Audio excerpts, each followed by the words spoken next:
Hey there, Tad Hargrave from Marketing for Hippies. This is the stadium question. It's a question I've been using a lot in my puttering sessions lately, one-on-one coaching. It seems to be very helpful. Here's the scenario.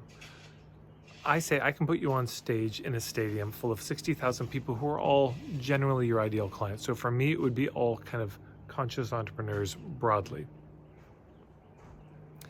And I say, I'm going to give you 5 questions that you can ask them. It's a yes or no question. If they say yes, they stay in the stadium. If they say no and answer the question, they leave. And everybody else moves forward, fills in those empty seats until by the end of the 5th question, you've got whomever you've got right at the front. And those people will become your clients. And then I say this, well, you get to work with them, it's great. If at the end of 1 year, I don't hear any complaints, and I will email them all personally at the end of the year, but if I don't hear any complaints, I will give you $1 billion unmarked bill Swiss bank account in a briefcase that you can also keep. That's all yours.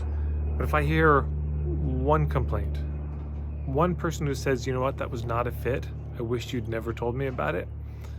If I hear one complaint, no money, I will demand a refund of what you paid everybody, and I will personally ruin your reputation, and you'll never work again.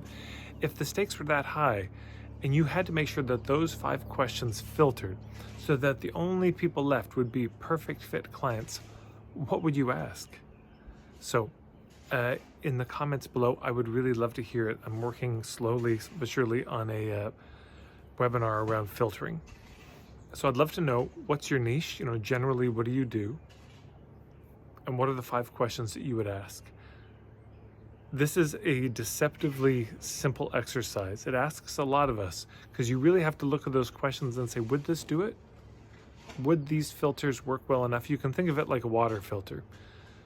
So, some water filters have only 3 levels, some have 20, but let's imagine this has 5 levels. First, you got some pebbles, and you got some sand, then you got some whatever else is in a water filter, 5 levels of it.